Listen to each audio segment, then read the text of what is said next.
you guys are coming out of a deep rest. So this could be for two different parts of the collective that I'm connecting with. Some of you are being told and being guided that you need to slow down, and this is a time where you're supposed to be reflecting and kind of really gaining your frequency. Recalibrating your frequency is coming up. It is a time for you to be thinking about what it is that you want to do. It's not a time for some of you to really be taking a lot of action right now, or if you are taking action, it's not the full throttle that's going to happen in March. There's going to be, you're planting the seeds right now for the things that you're going to be growing in March. So even if you're kind of moving through and starting this, it's not going full throttle. You're not going to feel that energy until March. So right now you're building. Right now you're taking things slow. Right now you're resting. Right now you're healing. Right now you are trying to figure out this next chapter so that when the time comes and you're ready, you can go full throttle in that. Okay? So rest, listen to yourself, or you're coming out of that rest and slowly starting to ramp up for what is next. Okay?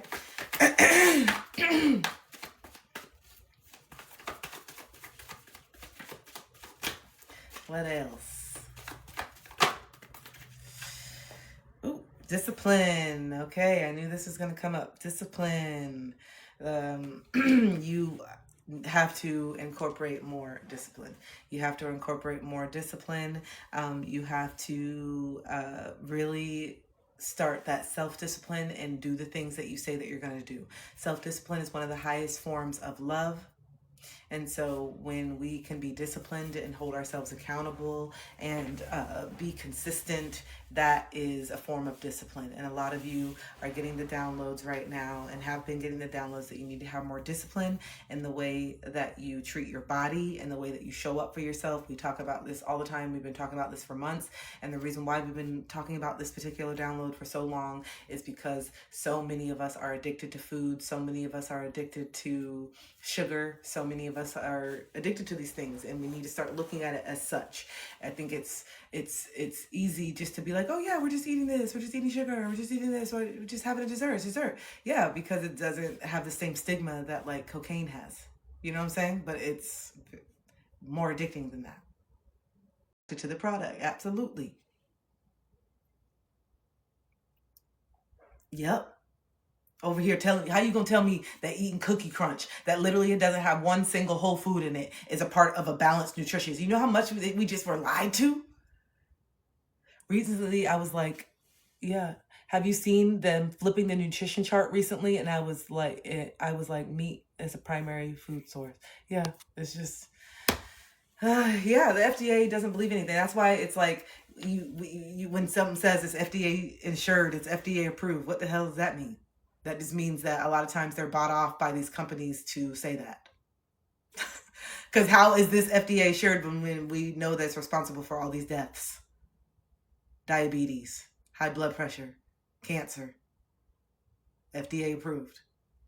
No, it's because humans have the free will. They got us addicted to the stuff, but then we also have the free will to not do it. But we all know how hard addiction is. And so that's what they bank on. They know how hard addiction is. And how hard is addiction? When you go into AA, when you're a recovering alcoholic, what do they say? You can't be in environments with this. You can't date nobody that's doing this. You can't be around friends like this. It's something that you really have to cut off, right? It's something that you really have to make a decision that I am no longer going to associate myself with alcohol. That is a conscious decision that a lot of people have to make. So what happens when sugar's everywhere, everyone, salad dressing? Even when I'm trying to eat a salad, I'm eating sugar. Even when I'm trying to eat an orange, I'm getting this. Even when I'm trying to get some orange juice, I'm really drinking sugar. Even when I'm trying to get some fruit, I'm drinking sugar. Even when I'm trying to get this, I'm drinking sugar. Even when I'm trying to get something that don't have nothing but sugar, I'm getting sugar. Even when I'm trying to get some toast, I'm getting sugar. Even when I'm trying to eat some rice, I'm eating sugar. Even when I'm trying to get a pasta, I'm getting sugar. Everything getting sugar.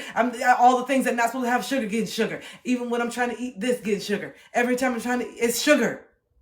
All the time, everywhere, everything, everywhere. So even when you're trying to eat healthy, even when you say, oh yeah, I'm cutting sugar. Yeah, you cut the obvious sugar, but all these things are breaking down to sugar, and all the dressings and all the stuff and all the sauces and all the shit that you like so much. Why do you think you like that sauce so much, babe? Why do you think you like the sauce so much?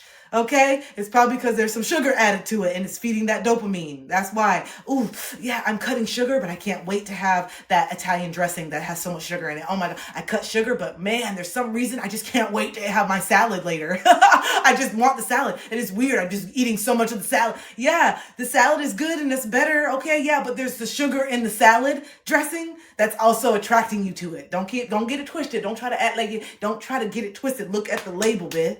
Look at the label, okay? You're over here trying to trick yourself into thinking that you're not eating sugar no more.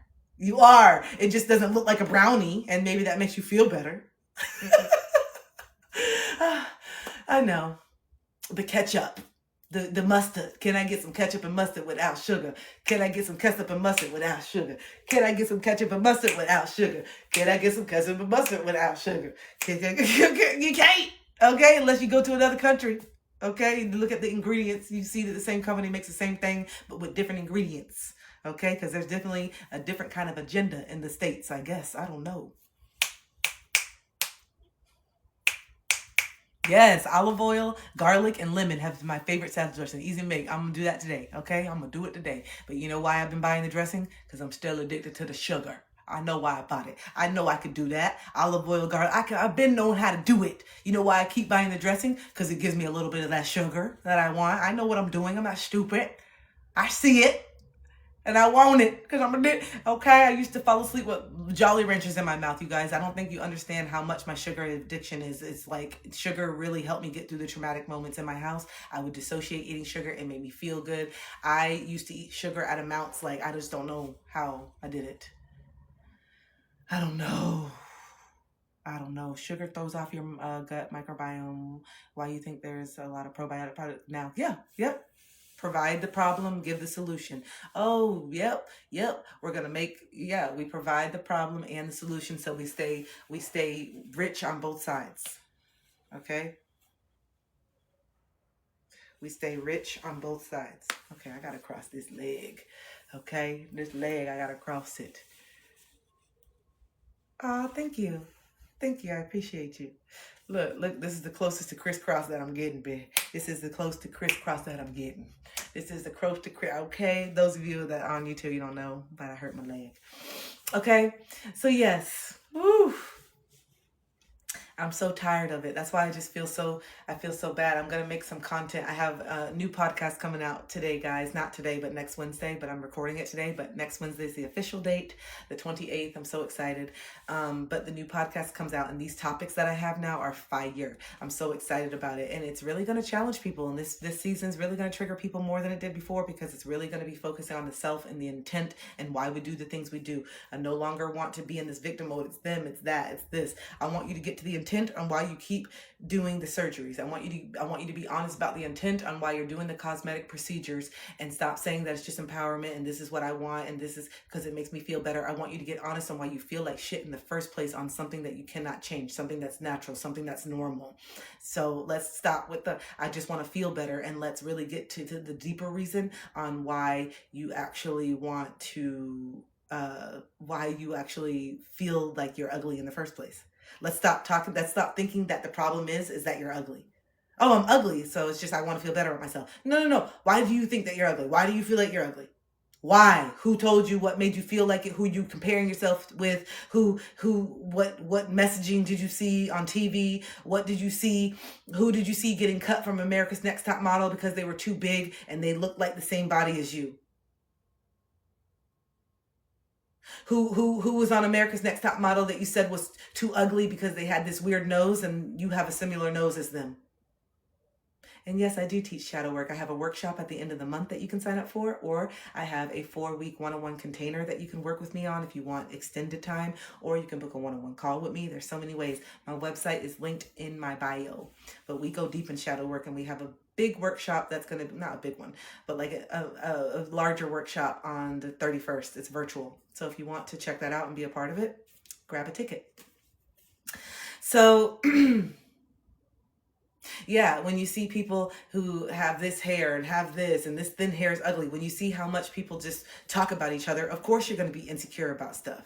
Of course you're going to be insecure about stuff when you hear people say, oh, people who have this thin hair are just so ugly. It's just not attractive to have this thin little wispy hair. So then of course now you are realizing maybe that's the reason why I'm single, and maybe that's the reason why I don't have no friends and I just feel so ugly because I have thin wispy hair. So let me go get extensions and let me go try to do whatever I can do, even though it's burning my hair out even more and it's not sustainable and I can't afford it, or whatever the things are, and it's fun for a little bit, but I'm actually getting tired of feeling like I have to put in this hair. I actually want to feel what my hair feels like by myself. I actually want to be able to rub my hands through my scalp and just feel my own and just feel excited about it. Okay, and it's fine if you want to wear a wig, and it's fine if you want to do extensions, but let's get honest about the intention of why you think that you have to. Stop convincing yourself that you think that you feel more beautiful like this way because someone called you ugly in your natural state and you've never processed that, or you weren't strong enough to combat that, or that's what you believe about yourself now. You believe that you're ugly because you don't look like the conventional beauty standard. Yes, you've been conditioned to hate yourself. Yes, you've been conditioned to do these things because you don't like how you are, how you look.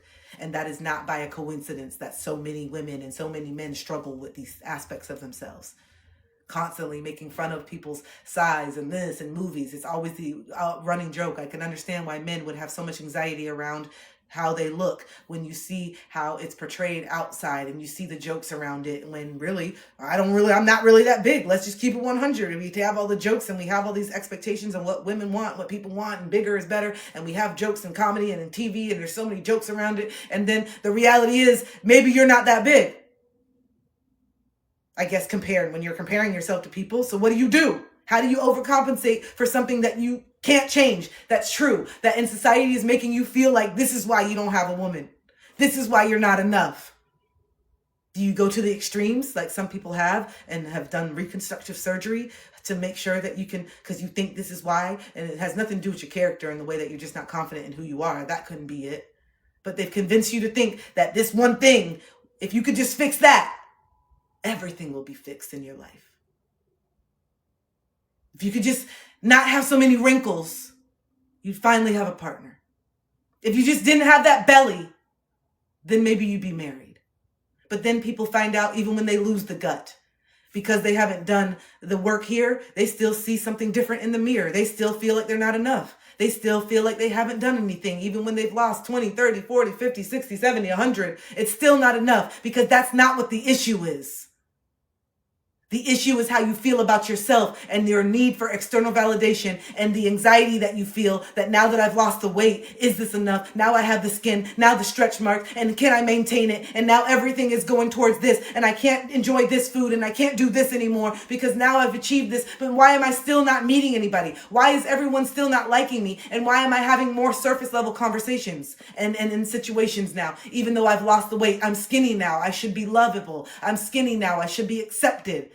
No, it's because I still don't love and accept myself. And so that is going to, what is the word I'm looking for? That is going to be cascaded off of my energy, the fact that I feel insecure even when I'm in the nice body. That's why you can see people who have it all, who are conventionally attractive, who have everything, and they're still insecure, because it's not about the outside. It's how you feel about yourself on the inside.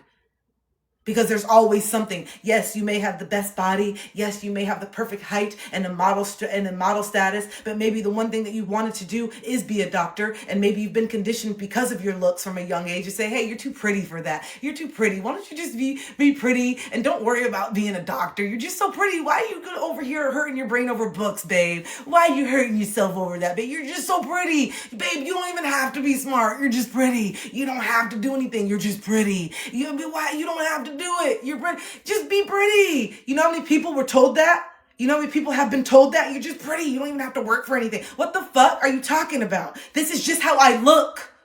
That doesn't mean that I don't have anything to strive for. It doesn't mean that because I look this way that my passion is to be a model, and because of this and that. No, I still have things other than that, maybe. Maybe there's other things that I want to do. Maybe there's other things that I want to explore. But when you've been conditioned all your life to think that this is all you have to give the world, even when everyone's telling you that you're pretty, that doesn't matter, because what I want to hear is that I'm smart. What I want to hear is that I'm capable. What I'm lacking in myself is my intellectual ability to feel like I'm enough. Not that I'm pretty. I don't care. Whatever. That's not enough. That's not enough. Or on the flip side, Some people have been told they're smart all their lives. Some people have been told they're a brain. Some people have been told they're in academia, that they love it, that you're just so good in the books. You're just so smart and you're going to be that doctor and you're going to be that lawyer. But maybe there's a part of you that desires to be that model. Maybe you want to be on those stages. Maybe you want to be in the public eye. And even if you're smart, doesn't mean that you don't have the desire to do these things, but because society tells you that this is your role, then that's the role that you stay in. But because you have been subjected to the brains of the society. You're the ones that help do this. You're not maybe the best to look, but these are the roles that we put ourselves in. And this is the way that we live our life. And these are the things that we say about ourselves. Oh no, I'm not a model. I'm the smart nerd. No. Stop internalizing what people have projected you to be based on some surface level shit about yourself. Stop projecting. Stop letting people project who you are and show up how you want to be. Not because you don't look the part for this or you don't fit the bill for that. You are giving people way too much control and power over your destiny and over the way that you show up and experience life. You are giving people way too much power. And you're giving the conventional societal norms way too much heat, way too much weight. You are here to break those norms. You are here to challenge society's thinking. You are here to stand out. You are here to show people what it can feel like to love yourself, independent of having to do certain things. And yes, it can feel good to make certain changes. And yes, not everything. I believe that people do have a right to do things. This is why we have the minds that we have and we've evolved and we have the technology that we do. I'm not shaming anybody for wanting to do anything different or make any changes, but I'm just wanting you to get honest on your intention on why you've done it. That is the disconnect. The intention on why. Would it be the same if you were just accepted? Would you still have done the surgery if you have never picked on? Would you still have done the thing if you didn't have a bully every day? Would you still have done that same procedure if no one ever made a single comment about this area of your body? Would you have still done it? That's what I'm asking. That's all. And if you're okay with it, if you're happy with it, that's awesome. That's amazing. If it's done something for you, it's made you more confident and it's actually done something and you've been okay, that's awesome. But the fact that you felt like you had to do it in the first place because of someone saying that your uniqueness, your imperfection was ugly, that your imperfection was not enough, that your imperfection made you undesirable just because it didn't look like what we're used to seeing on TV and magazines, that's what hurts me. That's what hurts me. Okay? That's what makes me upset. Things that you've had to process and work in, and that physical part of you or whatever it is was just one added thing that you didn't even have before you became aware of yourself, before you became aware that you were different. Children usually don't even see that until someone points it out and says, why is your face like that? Or why are your teeth like that? How come your finger is weird like that? That's when people start to build the insecurities. Once you form the awareness that you're different, once you form the awareness that, oh, is there something wrong with it? And usually when people portray it like, oh, look at this and look at that, then that makes you feel like there's something wrong about who you inherently are. For me, case in point, the skin. Look how dark you are. That dark skin, I really like lighter skinned women. And look at your dark skin just looks like, I don't know, it just doesn't look good with the makeup. And I don't know, just your dark skin, just maybe you should not be in the sun. Maybe you should not be in the sun. Like, why are you so much darker than other people? How come you have this skin color around other people and this and that? Okay, so first I was fine just being myself, right? As a child, I was fine. I was doing it, we were doing it. And then when people started to say your dark skin, something's weird about it, or this and that, or I like lighter skin, or light is better, or when you start hearing people, when I was dating and hearing different men say, yeah, I like light-skinned women. Yeah, I like light-skinned women. I like this. Okay, you start to build that complex. You know, why you're so pretty. Why aren't you married? I can't stand that either. I hate that. I feel like that's such a Ridiculous statement for people to make. But yeah, you start to build that complex. And then I start to say, oh, is there something wrong with my dark skin? Is this the reason why maybe I've been single? Oh, maybe this is why people are not like giving me the same attention as that. And then you start to see the contrast and you start to compare yourself. And you're just like, oh, wait, I see the people who look like this. And people are always oogling over, oh, they're just the most beautiful. And people and men are always just falling over them. And women are want to be just like them. And so maybe it is my skin. Maybe my dark skin is the problem. Maybe there is something wrong with me. Maybe, yeah. And so then, of course, you start to build these complexes and you start to do things. And even though I can't change my skin, I started to straighten my hair and wear long extensions. And I started to wear blue contacts and gray contacts because, I mean, I didn't have the money to be extreme to have a whole skin transplant. I don't know if that's possible, but let me try to get as many European features as I can to try to hide the fact that, yeah, I'm black, but I'm not like black. I'm black, but I'm European black. I'm black, but I'm white black. I'm black, but I'm acceptable black. I'm black, but I'm beautiful black. I'm black, but look at these things and look at this. And even though you can't see past my skin color, I know that I'm dark, but look at this hair and it's silky and you can run your fingers through it. So does that help a little bit? And look at these eyes. Isn't it more beautiful to look at these gray eyes or these green eyes than these dark brown eyes that have no color to it? I know that maybe that's it. And see, these are all the misconceptions and all the things when really, when I looked around, there was people that were trying to imitate me. When I looked around, there was really people trying to get darker in tanning beds. When I looked around, there was really people teasing their hair and wearing these bumpets and all these things that have texture. When really, if I would just leave my natural hair, if I would have just left my natural hair alone, my hair was doing what they were trying to do. I didn't need a comb to tease my hair. I didn't need to do this to get volume. I just had it. I never had to do this and pick the comb up and then do that. I never had to do that. My hair just had volume. I had to do that when I took the texture out of my hair. I had to do that when I took the texture out of my hair, but naturally I already had the texture that everybody was doing this with the comb and then spraying the hairspray and then putting a layer over and then doing it again and spraying the hairspray and putting another layer over and doing this again and spraying the hairspray and doing this. You know what I'm saying? With the hairspray, I used to see the girls do it and I would be like, oh wow, this is so much. When really, if I just kept my natural hair, it was already textured. It already had that. It was already that high. It was already that big. It was already that big before. You know? And I was already this dark. I'm this skin color, and it seems like you want to get this skin color. Even when you get a few shades darker, it seems like it's not enough. I remember in the 90s, there were some of my friends that literally had the same complexion as me in the winter. I was just like, wait, damn, how much are you doing this? Like, how did you? There were some people that I was just like, wow, I've never. This is wild. I've never seen. And so then I had to realize. I had to realize, okay, wait, I think I'm being told that I'm not beautiful while the same people who are telling me I'm not beautiful are trying to do the same things that look like me. Lips, hips, all the things. On me, I look like a monkey with these lips, but on you, it looks better. You know, it's just these things. It's these things that I've been conditioned to think about myself that are not true.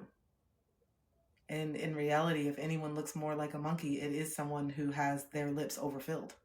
When you really want to look at how it looks and the colors and all that stuff, when you really want to get real with it, the person who looks like a monkey is someone who has their lips overfilled, and it gives that look of no like definition or anything, and it looks like it's all just one size, one shape. If you're really getting honest. But that's the projection.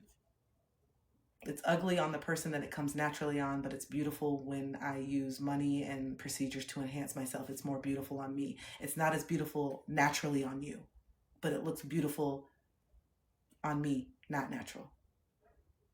That doesn't make any sense. And this is the irrational, illogical thinking that a lot of Black and brown people have been so sad and oppressed and feeling like not enough. And now we're waking up to the fact, like, no. We've always had the exotic beauty and looking beautiful and all the different shades and colors and freckles and eye colors and hair and textures. No, stop. Stop it, stop it, stop it. Stop it, stop it, stop it. you like the variety, you like seeing the beautiful textures and colors and all the different things. It would be boring just to see all the same shit. Stop. Okay? So start to embrace who you are and start to get honest on why you do the things that you do. Stop lying to yourself. And if it is coming from a place of deep, deep insecurity, I really ask you to sit with yourself mentally and say, how am I going to feel? Is it deeper than just getting my lips done? Is it deeper than just having a big butt? And what happens when big butts go out of style? Because we're trending on bodies right now. So what happens when big butts go out of style? Am I going to take out the implant when no one really cares about that anymore? When everyone says, we want natural, we want this, we want natural. Are you now going to feel insecure that you have the BBL? You see what I'm saying? And this is not shaming anybody who gets it. If you want to get it, do it. Like I said, I'm not telling you what to do. Do it if it really truly makes you happy. But what I'm saying is if you're doing something because it's trending and you think that this is what's going to get you what you want, but then all of a sudden in the blink of the eye, your body's not trending anymore, are you going to feel insecure and want the old body back? Or are you doing it because you really did want to be more curvaceous? Or did you do it because you thought more curvaceous would get you the man? Which one is it? Because if you did it because you thought it would get you a man and then it still didn't get you a man and now curves are not even in anymore because you're trending on the body, then what does that mean? Are you going to take out the procedure and reverse it and now you want to go back to how you were because now that's what's popular? Skinny, nice and thin is in until it's not again? And you want to keep going through this extreme ass cycle instead of just learning how to love yourself for where you're at and who you are? Dying to be thin, dying to be thick. It's just tiring. At the end of the day, we're just dying. And if we're not physically dying, our souls and our spirits are dying every single day that we pretend and cosplay and don't honor who we are and don't show up authentic. We're dying every day, slowly. Never feeling like enough. The insecurity is riddling you with anxiety all the time. Beauty standards don't have to exist if you just choose to let go of the standard and be confident in who you are. This is why I had to be confident in my dark skin. I had to be confident with this tooth. That here, I couldn't get it. The tooth is messed up right here. A lot of people don't even notice it. I had to be confident with certain hyperpigmentation that would happen because of my dark skin. I had to be confident with the fact that I'm not as thick as other black women. And I feel like I don't even meet the expectations of what black women are supposed to look like because I'm just a woman who has a body and I'm black. And just because we have naturally thicker hips, not all of us are built the same. So you got me over here feeling like I'm not even black enough because I don't even have the biggest booty of this and that. And it's just like, this is bullshit. Okay? This is bullshit. It really is. Oh, Lord. Oh, you know what else is bullshit? My leg and the way that it's feeling right now. I really got to figure out the stretching because this is going on week 5 or 6 without being it, and it's really taking a toll on me. It's really taking a toll on me, on my body. Feels good. I like them too. I was wondering if you're gonna notice. Oof, I need this. Oh, wow. Feels good. Ooh. What's your plan for the day? I am going to film episode 1 of season 3 of my podcast. When I get off of here, I'm going to eat a healthy, nutrient-dense meal that I made for myself last night. I was cooking and prepping. I'm going to drink some delicious juice that I made. I made a pineapple, blood orange, kiwi, lime juice. Y'all, pineapple, kiwi, orange, blood orange, lime juice. This is the Capri Sun I've always needed. It's the Capri Sun I've always wanted. I make my own Capri Suns now. And so if you want some recipes, make sure you're following me on Instagram. That's where I post the most of my my recipes and stuff. But if you guys want to know the different juices and different things that I make, I usually post them, not all the time, so don't be holding me to it. But I post different juices and different things. And I love posting my meal prep. I used to build my whole brand on posting meal prep and cooking and going to the gym. I'm a personal trainer. Before I became a life coach or intuitive coach or whatever it is I'm evolving into, I was a personal trainer, still am. I've never done acupuncture before. Never done it before. I should try it. But yeah, so what was I saying? I don't even know. ADHD. But yeah, so yeah, I'm gonna go. I'm gonna do some work. I have a client today, later on today. Gonna hang out with one of my besties. Gonna get a massage later. You should post your lives on YouTube. I think it's really popular for long term. Yes, I'm going to, Melinda. I'm going to. I'm actually streaming on YouTube right now. But yeah, so we're gonna work it out. We're gonna get together. But I just really hope. I feel like I was all over the place. I'm trying to like figure out all this new streaming. So yeah, and plus just my leg. I just feel I gotta figure this out. Okay, it's taken away because it's starting to have like pain in the way I'm doing. Oh, thank you, Mia. Yes, personal training. I was a personal trainer before this, and so I'm really wanting to create a container where I work on specific clients for mind, body, and spirit. I've been playing with the idea of different workshops and containers, but also right now I just coach people mentally, spiritually. But I'm really thinking about any clients that I have that are in the Tampa Bay area, any clients that I have particularly, and it doesn't have to because I've coached people online too plenty of times, but ideally I would love to do it in person. But I would love to coach people. Let's work on the body. Let me train you. Let me give you a meal plan. Let me get you right, tell you what to eat, tell you how to work out. Then we're going to have our mental coaching every single week as well. So maybe we're going to meet twice a week for personal training, or we're going to work on our body. We're going to move it through energy. Then I'm already going to know because we're going to meet once a week for mental and therapy. So then I'm already going to know what to push through. And so that's going to help me even coach you in the gym even better, because I'm going to be able to say things like, yo, let's go. Remember how you told me that you wanted to do this business? Remember how we talked about in our session how you wanted to do this? Well, this is where you build that grit. This is where you build that discipline. This is where you build that belief in yourself, because you don't have to come to the gym. You're making a choice to come in and put yourself through pain. You're making a choice to come in and be disciplined. You're making a choice to say no to these foods that you've been so addicted to. No, that shows love, because you've become so aware that these foods and not moving and doing all this shit is keeping you stuck, that you have to have healthier routines. And it's not so much about going in the gym so that you can get a six-pack. That's an added bonus. It's the fact that you know that you need to do something for yourself. You know that you have this energy. You know that you have this anger that you need to move through, and you refuse to continue projecting that onto people. You refuse to continue that road rage and being this out of control person. So now you're going to the gym. You're going to focus. You're going to use this energy, use this time to move this energy out, lift heavy things. And then if it's still not enough, you're going to come into the session with me and you're going to rage, and we're going to talk there and scream and yell and get it all out. And then you're going to make peace with it, and you're going to radically accept where you're at. And you're going to do the spiritual aspect of meditation and breath work to be calm. You're going to radically accept and forgive. All these things, they have to come into alignment. And so I've been really thinking about like my super clients that get that what tier that have access to all access of those. Let's do it. Let's do it. We're going to work on the mind, body, and spirit. I'm going to help you prepare for the job in the next chapter. I'm going to motivate you to leave that dead end, start building your business. We're going to get healthy. We're going to feel good. We're going to look good. We're going to be thriving in our purpose. We're going to be living abundantly in our purpose, because we were letting go of the poverty mindset that if we do what we love, we have to be broke. We're going to decondition and deconstruct all this shit. It's necessary. It's necessary. Hi.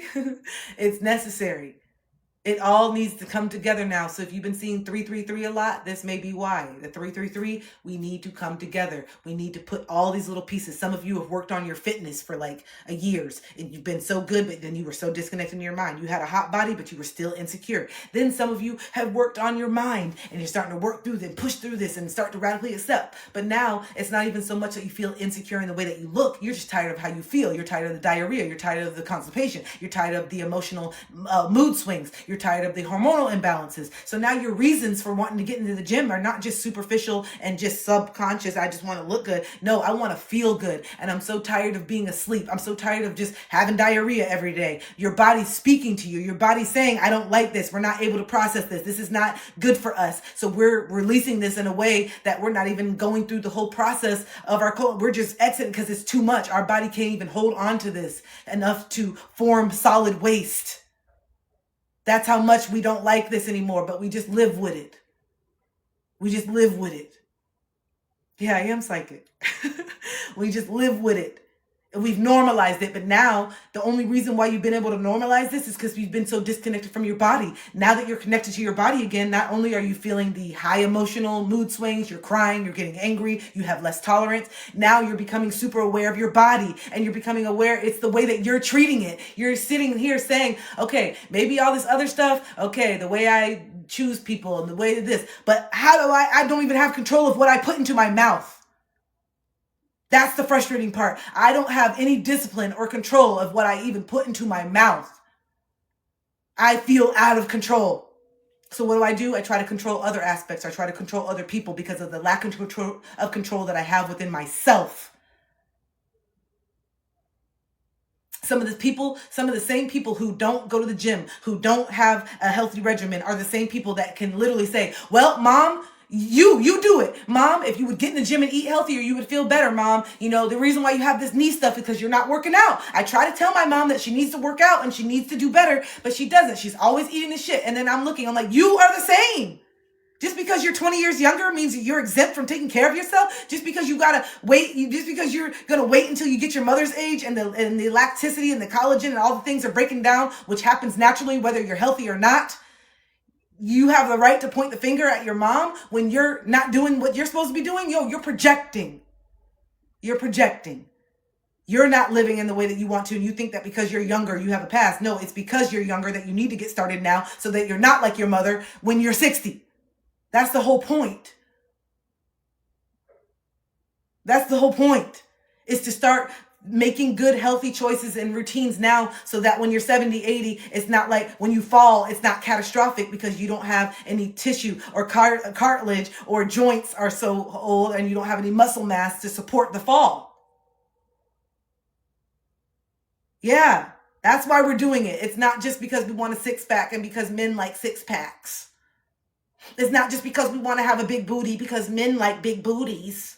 Come on. No, you need glutes because you sit all damn day at work because you're not in alignment and your muscles are actually deteriorating and it's hurting your joints, and this is why you're sore and this is why you have back pain. It's not because you just have back pain out of nowhere. It's because you sit all day and you don't do the proper exercises and stretching to combat the fact that you're sitting all day. But you go ahead and get a booty for the man. Go ahead and get those glutes for them. You see what I'm saying? You see how it's wild? If your intentions actually change on the betterment of yourself, if you actually change your perspective, you'd be more inclined to go and keep in consistency in the gym because you're doing it for your longevity. You're not doing it for some instant gratification or because there's someone that you like that always likes pictures of people with big booties. And so you assume that the reason why he doesn't tap on your pictures is because you don't. So let me go get a big booty so that he can. I'm not, if it sounds crazy to you, it may be, but this is the intention behind why some people want to go to the gym. And it's also the reason why they're not sustainable in it. And it's also the reason why they're still not confident even after they gain the booty. Because it's the fact that you thought that you needed a different booty in the first place in order to gain love. That's the bigger issue. And that's not something that's going to go away. Because if it's not the booty, it's the boobs. If it's not this, it's the legs. If it's not something, it's this. If it's not the skin, it's the lips. If it's not something, because the fact that you think that you need to change who you are in order to be loved, then there's always something that needs to be changed. There's always something, because maybe you get the booty and then you meet somebody who doesn't really care about the booty, but they care more about titties. So then now it's time to go schedule that surgery. It's never going to be enough if you can't be accepting and happy with where you're at and who you are. And know that I don't want to change for this one in particular person. I want to be happy, and the person that's supposed to be with me will find me. They will find me. Being me. And that's when it's going to feel the best, because even when I get the glutes and even when I get the six-pack, that's not always what I'm going to look like.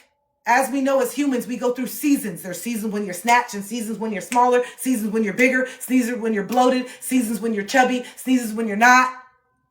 Or some people just stay the same no matter what they do, and they try to gain weight and they can't. Some people try to lose weight and they can't.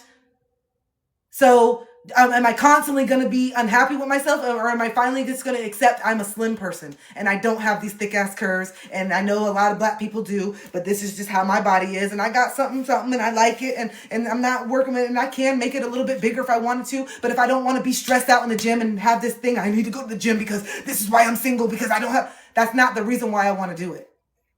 It doesn't feel good to me anymore. And I've also had the most snatched body ever in my personal training days. When I was in my prime, I had a 7-8 pack. I had quads, glutes for days. I will show you pictures. I had everything that I wanted, and I was the most insecure at that time. I had everything that I thought I wanted physically, and I was still the most insecure at that time in my life. And I let someone drag me through the mud, and I let someone tear me down, and I let someone tell me who I was and do all these things. Because even though I had that perfect body, inside, I still didn't feel like I was enough. It didn't matter. It didn't matter. How you doing over here, YouTube? How you doing over here, TikTok? How you doing over here, IG? What's up? How we doing? How we feeling? Is this resonating? Are you picking up what I'm putting down? Is there something right now that you want to be honest about when it comes to the insecurity and what you think is not enough about you? Because let's put it out on the table, because we need to get it out there. Put it out on the table, put it out. Put it out on the table, put it out. Put it out on the table, put it out. Hey, I put it out on the table, put it out. Because shame can't survive in the dark. Can't survive in the light. Shame can't survive in the light. So you might as well just be open about this shit so it can stop controlling you. It's tired. You're tired. I need to find out what makes me happy. What will it take for me to be happy with my body in my life? Yep. Acceptance, radical acceptance that you're always changing, radical acceptance that even when we reach the perfect body, that in 1 week getting the flu, it can be gone. And so how do we, you can work for 5 years and have this and literally have 1 week of the flu and just be back to square one. And so what do? Constantly just no, I love myself where I'm at. I give grace with myself. I also accept that I am more a petite person. And then when I see more petite people, it's so interesting. When I've always had this complex, I need to be bigger. I hate how small I am. I feel like I'm just tiny person sometimes. And then I see other people who are even smaller than me, who are even, more lean than me, and they're rocking it, and they're wearing outfits that still show off where they're at and what they're doing. Not that you need to show up, but they still dress in a certain way. And I'm just like, wow, they're just so confident like that. And they have and I'm just like, why can't I just be confident like that? And then it does help me. So when you see people that are just accepting themselves, who they are, what they are, it does help you just accept where you're at, your imperfections. And then you notice that it's not an imperfection. It's just who you are. It's just you. This is just how your body looks. And just because thicker bodies are trending doesn't mean that you got to run out and go do that. And it doesn't mean that you're not going to be able to find anybody. It doesn't mean that you're not going to be worthy or loving. People are so attracted to true confidence. I'll tell you that. There's been so many people that have the perfect body, perfect outfit, everything, and they're still not attractive because you can feel the insecurity even though they have everything on paper or outside, everything that should tell them to be confident. It's the confidence that you have within yourself. Okay? And that's why you can find people that are not conventionally attractive as so sexy and attractive, because they're confident in the fact that they're unconventional. They're confident in the fact that they. So this is why you need to stand in your truth. You know what you've experienced. You know what's true to you. And if you sit here and try to get every single person on this planet to agree with you, you're going to be exhausted and unsuccessful. So you're better off just standing in what you know about yourself and what's true to you, and standing in that instead of faltering and wavering every single time a different perspective crosses your table. Be open to it, but also you don't have to claim anything that is not true to you just because it's the popular opinion. You don't have to claim anything that's not true to you just because the majority are doing it doesn't make it right. Just because everyone's doing it doesn't make it the right thing. It just means that maybe a majority of people are also just comfortable in their discomfort. Maybe the majority of people are okay with abandoning themselves. Maybe the majority of people are okay with being mediocre and never stepping into their potential. Maybe the majority of people are okay with just blending in. But is that you? Stop saying what the majority of people are okay with and look in the mirror and ask yourself what you're okay with. Because clearly blending in and not being who you are and not showing your depth is not cutting it anymore, which is why you feel upset and feel envious when you see other people who are brave enough to share all parts of themselves the same way that you want to. You don't want to hide. You don't want to feel like you're in a box. You don't want to feel like there's something that you can say that can get you canceled, because you don't cancel yourself. I'm going to be me.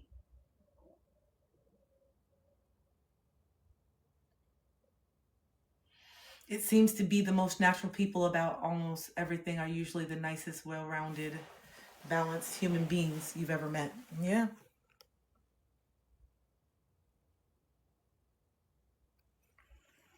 Yeah.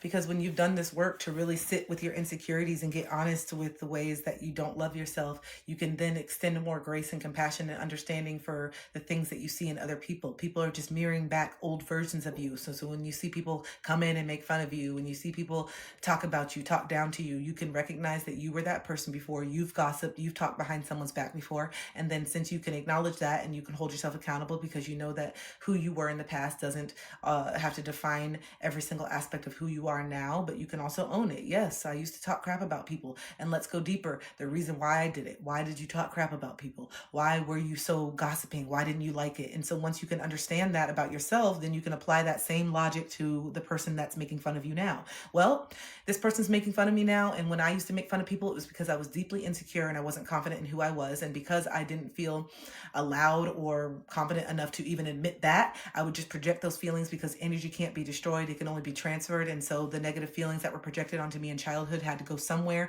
And because I did not know how to transmute them and own them back then, I just transferred them to other people in the form of gossip. And so I can come to the same conclusion that when someone is coming in and gossiping or making fun of me unprovoked when I didn't do anything, that they're probably going through something similar. And so since I know that, I'm going to be able to choose the reaction that I have, because why would I choose to fall out and get upset with knowing the aforementioned?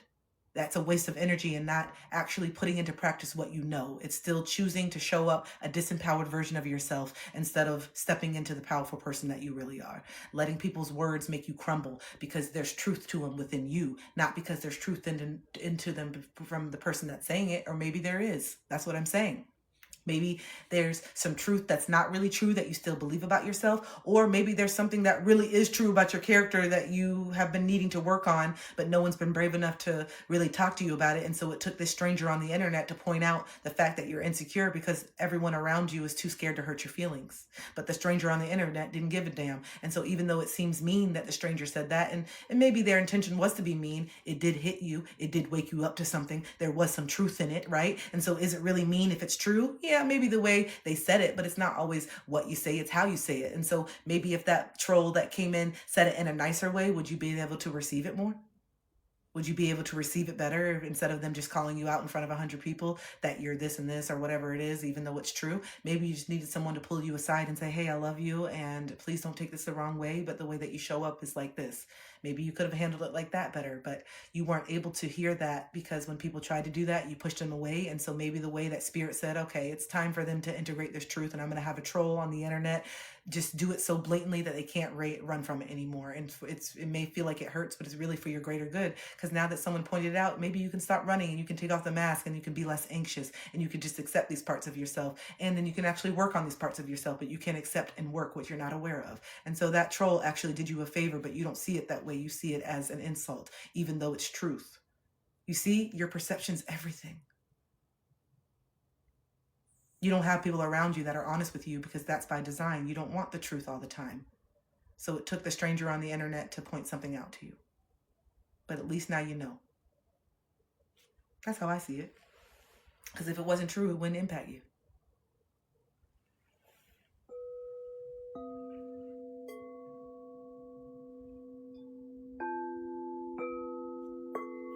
If moving too fast with what seems like a good guy a bad thing? If is moving too fast with what seems like a good guy, but the fact that you have to ask means you already know, Autumn.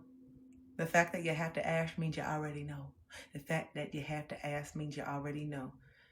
The fact that you question it, I'm moving too fast, but it's with a good guy. That's the caveat. You know that you're moving too fast in general. Maybe this is something that you always do in relationships, but because this one seems more healthy, you're just letting yourself go instead of still having that guard up a little bit to allow people to see certain parts and to give people to earn certain parts of you, only to maybe find yourself in the same position. And so even if it is a good person, the good person will wait. Even if it is a good person, the good person will let you take your time. And that's where you have to have the boundaries within yourself to say, hey, this is what I always do. I always rush. And even though this seems good, let me kind of err on the side of caution, not because I'm guarding my heart, but because I've been here before and I've realized that I don't need to give myself to these people so quickly. And I've realized too that some people are really good at pretending to be somebody, and I really need to give people more time for that mask to slip. And in doing so, it's okay for us to just take it slow and get to know each other and not go 0 to 100. And a lot of times when people want to go fast, it's because they're trying to avoid someone seeing something. Just in my experience, but not saying that's your situation, but that's the answer to the question. Yeah, sometimes when we're going really fast, it's because we want to try to get someone hooked or connected to us before they see the ugly parts. Because hopefully, if they can connect to all the beautiful parts and see how awesome we are, when the ugly parts come out, they'll be able to just overlook that. Because look at all the other things that I do good. Even though I blow up every single week and don't know how to regulate my anger, I do a lot of acts of service for you. I keep the house clean. I cook dinner for you. I do all these things. But just that little outburst of anger, just overlook that. You know, that little outburst of anger that happens every single week because I don't know how to regulate. Can't you just overlook that because I cook really good for you and we have great sex?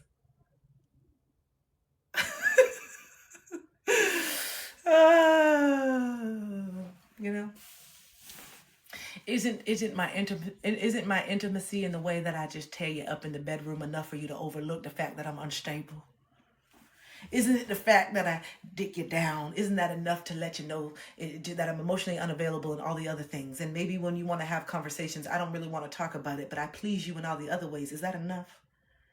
Are you because I dick you down? Isn't that enough? Isn't that enough? Isn't that enough for me to dick you down? Isn't that enough? Isn't that enough? Isn't that enough? I love the way that you see and explain the truth behind actions. Thank you. Thank you. She said, yep, at least you're being honest with where you're at right now, okay? I can't fault you. If you tell me, yeah, I know you're joking about it now, but if it's enough for you right now, I like that you're honest. I can respect it. Hey, listen, I know that this is not good for me right now, but I'm not ready to give up the dick. I'm not ready to give up the feelings. I'm not ready to give up I'm not ready. This is actually because they're emotionally available, because I don't really care about this person. Maybe this is the reason why I feel like I can let go, because I really don't care about this person and they're really nasty and raunchy and they make me do that all the time. And maybe because I don't give a fuck, I'm able to let go. And that's why it's so good. But then when I actually have an upset and I need someone to actually talk to, they're not there. They just say, okay. And then they start kissing me. And then it starts getting annoying because, yeah, I know that we built this relationship off sex, but I really want some more emotional connection. And so it's starting to piss me off that every time that we have an issue that you just say, oh, just shh, and you start kissing me because you really don't have the emotional capacity to actually carry a conversation, and you've been getting by with the dickmatism and no one has really held you accountable, so you thought that this is all you need because you're 6'4" and you got this and you got it great, and then it's not enough. It's not enough. It's not enough. And you realize that it's not enough. It's not enough. Hey, it's not enough. It's not enough. Hey, it's not enough. Hey, it's not enough. It was enough when I was not wanting to be seen. It was enough when I didn't want to be heard. It was enough when I was okay with playing games. It was enough when I didn't want commitment. It was enough when I was okay with being surface level. It was enough when I just wanted pleasure. It was enough, but now I've evolved and I want more. So what we doing? What we doing? What we doing? What we doing? What we doing? Oh, but you said from the beginning that we were just going with the flow and that you were okay with this. You said from the beginning that was. But you said from the beginning, I told you from the beginning I didn't want it. I told you from the beginning I didn't need it. I told you from the beginning I didn't. But I told you from the beginning. You see? You see? You see? The person who was abandoning themselves was you. Or if you really felt that way when you met them, are you going to be able to do something else when they're not giving you what you need? Are you going to be able to say, hey, you know what? This was fun until it's not. It's not fun anymore.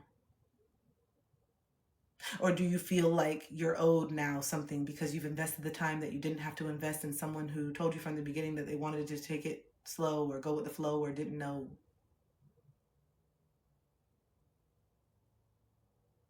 You know, it's all of it. We got to be real about it. It's all of it. We got to be real about it. It's all of it. We got to be real about it. Our role in it matters. Our role in it counts. The things that we say and don't say matter. The things that we entertain matter. The things that we bring into our life matter. The energy that we welcome into our life matters. It all matters. It all is impacting you. Kathy, I know. I heard you. Okay? But there's a deep-rooted belief that you're not going to find it. So sometimes we just hang on to things that we don't need to hang on to anymore because we don't believe that something more in alignment is out there for us. And we've been so conditioned to think that love is scarce. You got a real big scarcity mindset when it comes to love. That's the problem. You have a real big scarcity mindset when it comes to love, and you have a real big scarcity mindset when it comes to money. That's why those two areas of your life are always going crazy. You always live in survival mode, paycheck to paycheck. Sometimes you're good, sometimes you're broke, because the poverty mindset doesn't matter if you have $1 million in the account. If you don't fix your relationship with money, you can have $1 million on Monday and be broke on Tuesday. It's really easy if you have a poverty mindset. It's really easy. And if you have a scarcity mindset around love, this is why you stay in those toxic ass relationships all the time. I've done it. Because you have a scarcity mindset around love. You think that love is scarce, even though it's all around you. It's everything. It's you, your absolute love. And as soon as you wake up to that, you're going to be bawling with tears of joy. And also just, I can't believe that I thought that I was worthy of this. I can't believe that I thought that I was worthy of being treated this way. I can't believe that I thought that this was what I deserve. I can't believe that I was willing to jump through all these hoops just for breadcrumbs. And the fact that I felt like I had to jump through a hoop at all. You will have those moments of clarity. You will have those moments of clarity and tears, and it's beautiful, and I gotta stand up. Ugh. The lateral part now is starting to hurt. Oof. Yeah, my leg is really, no. But yeah, let's just go over here. This sounds like a good time to just break it up with a clarinet. Those of you that don't know me, those of you that are fresh on here, sometimes we get up. You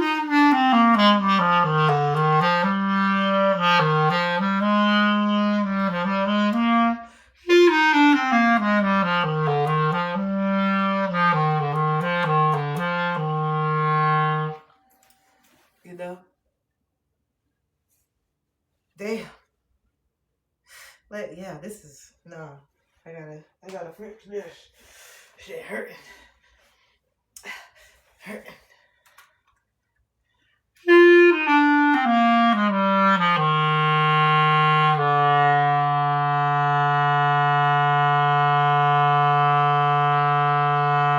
Did you think I was frozen?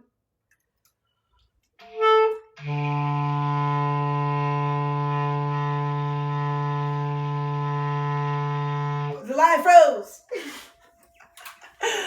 Oh, wow. Okay. Oof. Wow.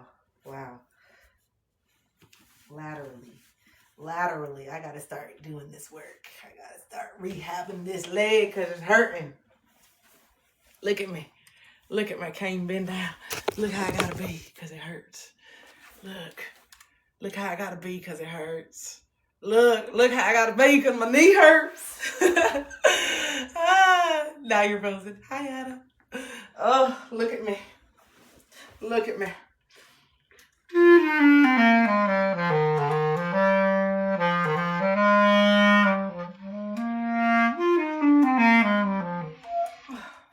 Lord. But yeah, guys, it's been fun. It's been real. I'm on live on YouTube. I'm on TikTok. I'm on IG. I'm on all of it. Okay? You're going to see me on all of it, okay? But not TikTok for much longer, but I'm still trying to bring you over here, okay? So make sure you go to my YouTube. Make sure you go to Instagram because TikTok is ticking and talking and the time's up.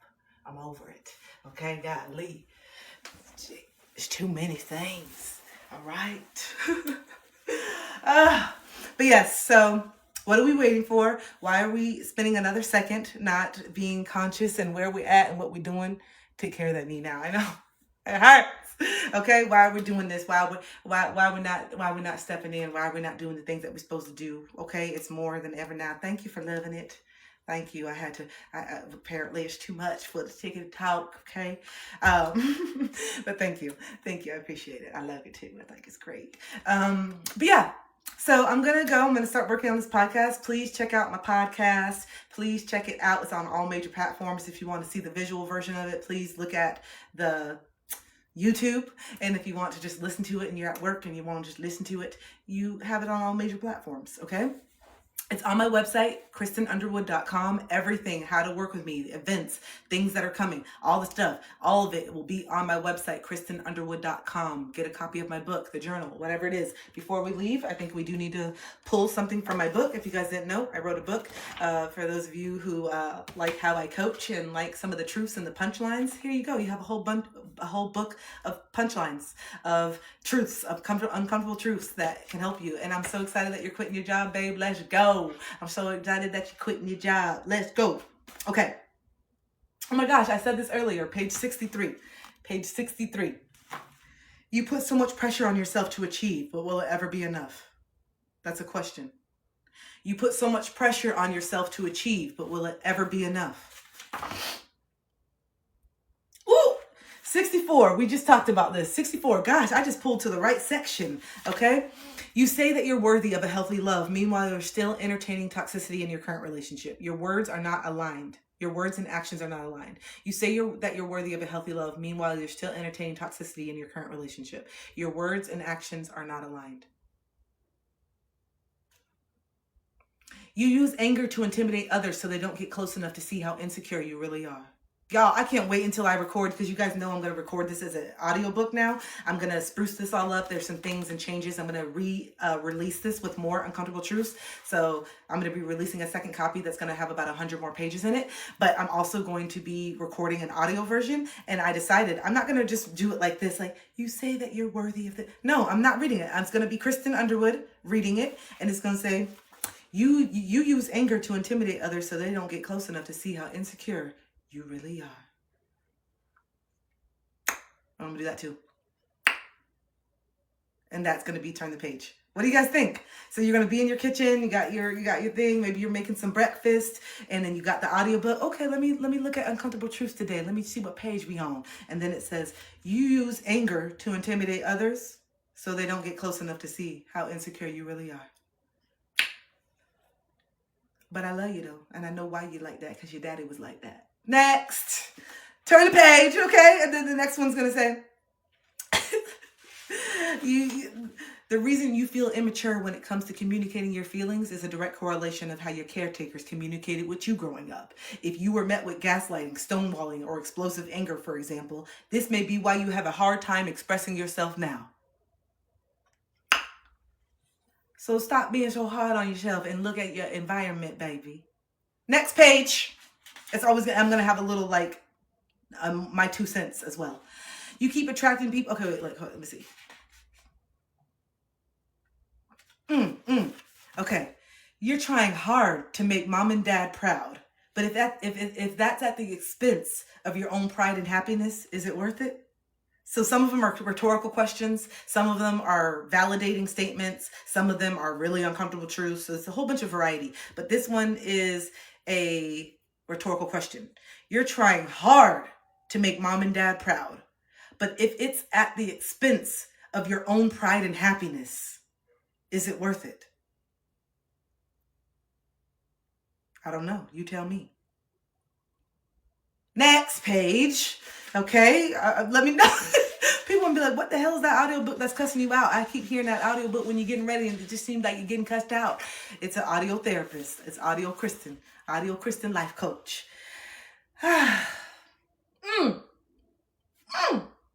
You're not confused. You're in denial. You know they aren't good for you, but you don't want to admit it.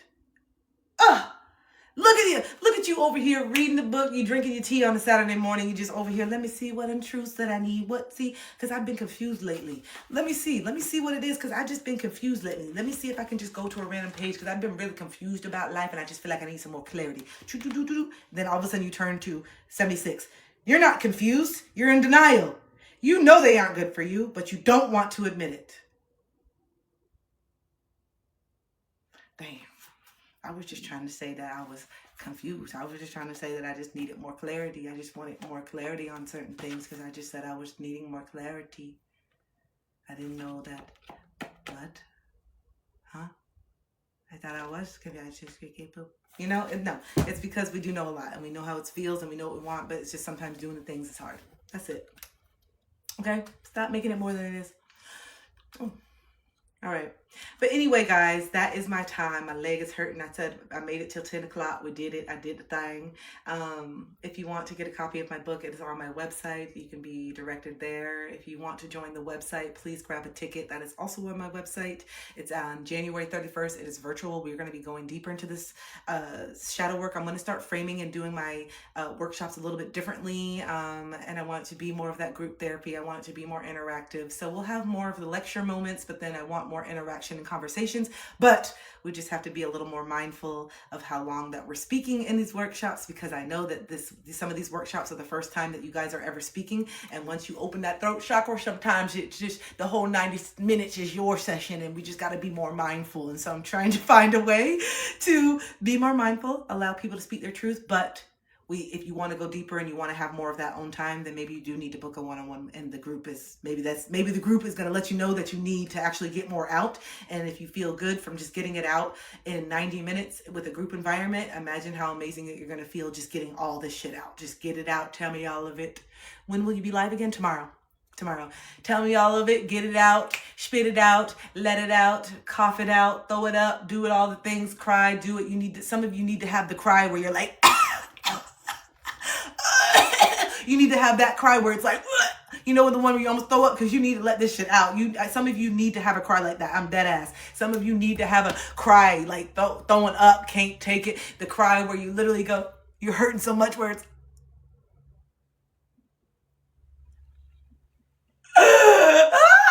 you need that shit. Please let it out. Please, you're over here holding it. I feel it so deeply with you guys, like how much you just need to be like, fuck, I hate that shit. I can't do it. You need to let it out. Like, break down, bitch. Let it go. You've been trying to carry this shit for too long. It's okay. Have a breakdown. It's okay.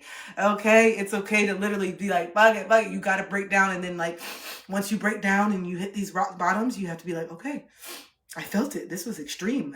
Was this what I was worried about? This pain and these feelings, I guess. Was this what I was worried about? Well, I felt it, and the sun is out. Okay. Still here. Okay. We did not combust.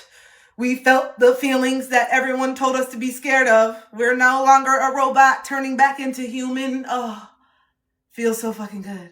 You mean to tell me I could feel the shit? I could have the biggest breakdown. I could cry to my lungs. I could cry blue in the face, throw up. I could throw up and I could still get up tomorrow. Wow, that's what I was scared of. I was scared of feeling that. That's what I was scared of this whole time. What the fuck are you talking about? You mean all I have to do is just cry and throw up, and maybe it doesn't feel comfortable in the moment, but afterwards I can feel lighter? Afterwards, I still am alive. Afterwards, I still wake up and maybe I don't eat the next day. Maybe I'm just too sad to eat, and that's okay. I can go a day. Man, I need to fast, bitch. Maybe that crying led to the fasting because I need to cry. I need to fast. Get all the shit out. Maybe it's all the shit that I've been eating to cope that's blocking that's why I'm not having the clarity. Maybe I need to cry, and the depression leads to the fasting, and the fasting leads to the clarity. I think so. Sometimes it's like that. The crying and the acknowledgement leads to the depression, and then the depression leads to I'm not really hungry, and then that fasting gives your body a chance to actually get rid of all these toxins for a little bit, and then all of a sudden at the end of it, you feel more clear. It's almost like your body is doing what it knows what it needs to do. It's almost like your body is releasing and processing, but just in a way that doesn't look as productive to you. Okay? You're not used to honoring yourself in this way. So of course you may feel like you're lazy, you're procrastinating because you're not used to honoring your emotions. And honoring your emotions is not always, I'm honoring my emotions really quick and I'm at work. No, honoring your emotions is like, oh no, Friday to Sunday, the blinds were drawn and I stayed in bed and slept for 72 hours because I was so sad and so exhausted from that emotional release on Thursday that my body was literally like, wow, finally we got to cry. Finally we got to let this out. But you know what? we actually need to recover and rest now, because holding in these emotions and suppressing this actually took more energy from us than we realized. And so now that we actually just let these feelings out, your body is just wanting to rest and just recuperate from that big emotional outlet of energy, right? Just same thing as you were running. Look at it like this. If you've been running from a lion for 15 years because your brain doesn't know the difference between these traumatic experiences being physical or emotional, it just feels real. So that's why emotional trauma can have the same reaction as if someone was coming in with a lion to eat your ass up, right? So if you've been running from that emotional lion for 15 years, and finally after 15, 20, 30, 40 years, you finally are in a safe place where you can rest from this emotional lion that's been chasing you. Don't you think you're going to need some sleep? Don't you think you're going to need a few days, a few months to lay your ass down after running for so long nonstop? Don't you think you're going to need some time to just be and sleep without having to be productive after you've been productively running for 30 years? It's exhausting. That takes effort to run. It takes effort to avoid. It takes effort to lie to yourself. It takes effort. All of it. It's not at free. It's not at no cost. It is a cost to avoid your emotions. There is a cost to lie to yourself. There is a cost and a price to not speak up and set boundaries. And you feel it every day. You feel it in this job. You feel it in the relationship. And you feel it in how your body has broken down after years of not taking care of yourself. You feel it every day. Now that you're not numb to it. And that's the point.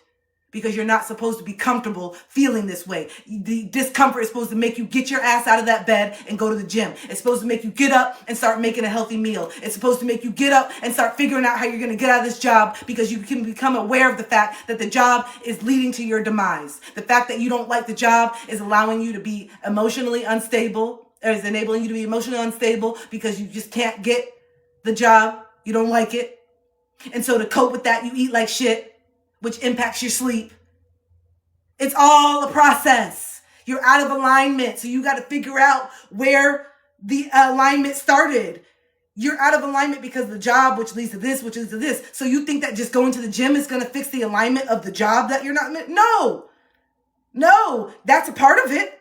Let's get to the source. That's the source. And because you're unhappy with the job, it's making you miserable in your relationship. And because you're miserable in a relationship, you have a terrible relationship with your kids sometimes. And because you don't have a good relationship with your kids, you shame yourself because you want to be the best parent. And because you feel like you're not being the best parent, you cope with alcohol. And because you cope with alcohol, you don't have as much money to do things you want to do. And because you don't have enough money, you feel like you're angry at the job. Let's go back to the fucking top. Let's go back to the top. How long do you want to go in this loop? How long do you want to go through this loop?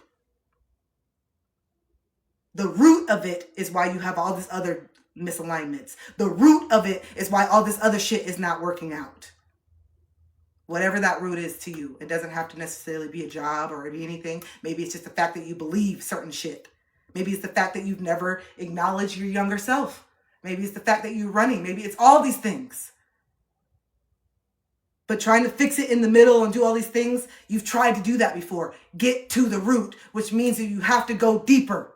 You've tried to fix it in the middle. You've tried to fix certain things, but the foundation is still built on lies. The foundation, the very bottom, the very stability of yourself is still built on certain lies. There's still something there that's not true. There's still something there that's missing and you know it. That's why when you tried to fix it here and I have this and I have this relationship and I have all these parts of the structure up here and I've got the job up here, but why do I still feel shaky? Because the foundation is not built on truth. Because you have that job and the job objectively should make you happy and the job makes you a lot of money and the job should make you happy, right? But the foundation is the fact that you never wanted to do that fucking job in the first place. You see what I'm saying? The foundation of that was that that job was not what made you happy. It's something that you were good at that provided some sense of security. But the reason why it's shaky is because yes, you're at the top, but that's not where you want to be. You don't want to be at the top of something that you don't even care about. You don't want to be at the top of something that's not meaningful to you anymore. That was ego. You're not living in your ego anymore. You don't give a damn how people perceive you based on the job title. You care more about how you feel in the job. which is what you should be caring about because you're the one doing it. And this is why we have so many people that are not in the right jobs and that are in customer service and they hate people and they're in this and they hate pets and all this shit because they're just doing it for the money. And the people who suffer from the fact that you're just doing it from the money is the people that you're supposed to be interacting with and working with at these jobs that you can't fucking stand. This is why we have poor health care, and this is why we have all this shit and different customer service and all these different things where people are not being taken care of the way they want to because people are not in alignment. You have no business working in customer service when you fucking hate people. Not the right job for you. And we shouldn't all have to suffer because you're not in alignment with what you're supposed to be doing because you're in survival mode. Just doing it for the money. No, you need to do something that you actually fucking give a damn about. That's why the waiter doesn't give a fuck. That's why you're getting cussed out at the store. That's why people in customer service are just looking at you because they don't give a fuck about what they're doing. They're just in survival mode and you're feeling the impact of that. That's why customer service seems like it's really shitty now. Also because people are getting paid literally poverty pennies to work in these jobs. And so you think people are going to be chipper and happy when you know these companies have way more than enough money than to ask their patrons to pay for the wages of the person that you're going. I'm already spending money eating your goddamn food that's nasty and not even real. Now you want me to pay the salary of everybody in here too? What the fuck are you doing? Because it's not spending money on quality food, I'll tell you that. So it seems like you're just pocketing a lot and you're wanting the little people to pay the things and all the stuff. Once you realize that, you'll see why the shit is not popping off no more. And the restaurants are going downhill because everybody's waking the fuck up. Why am I sitting here paying $30 for some GMO chicken and not real shit? And on top of that, I'm getting cussed out and not even getting good service at that because no one's happy. You see what happens when people are not in alignment? You can't even go out and enjoy a meal because no one's in alignment. No one's happy. And everyone feels it. So if you think that you're just getting away from it because you choose not to look at certain things, you're wrong. We're all connected. We're all impacted. And we all will stay this way until more of us wake up. And so that's why I'm here. And I'll be here tomorrow. Okay?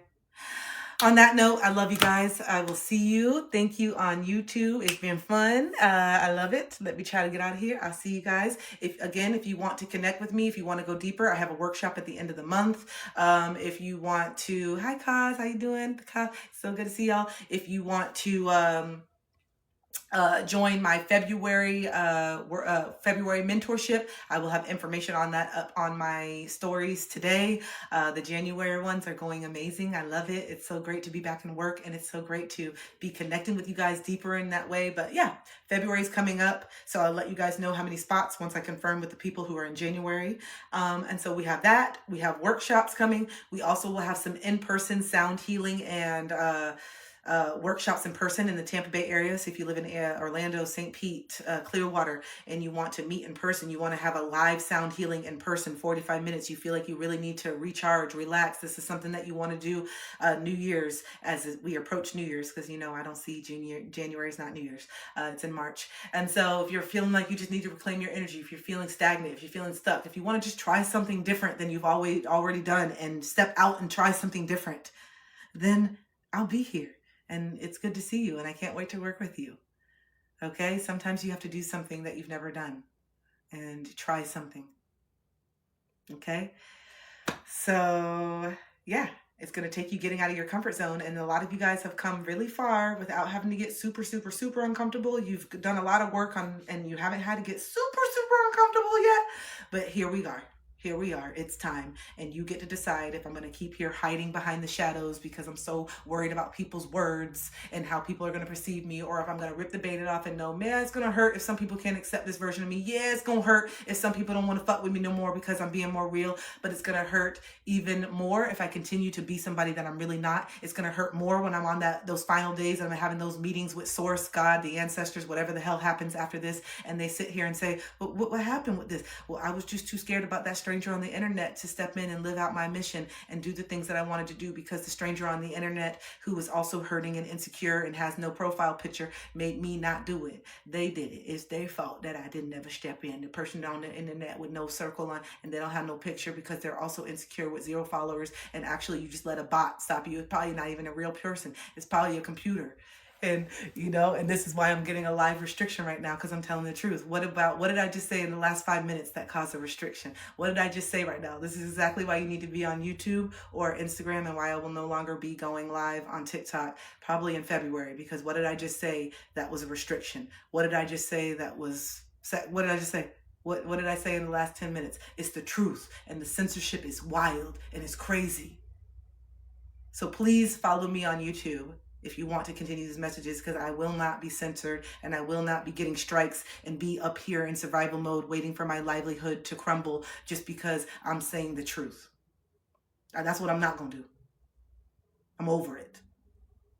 They're trying so hard to keep us suppressed and stifled and stunted, and it's not going to happen on my watch. And you can do as many restrictions as you want to do and shut it down, and I'll build it back up somewhere else. Okay? So clock that, record that, send that. Okay? I'm over it. All right, y'all. I love you. I will see you guys tomorrow.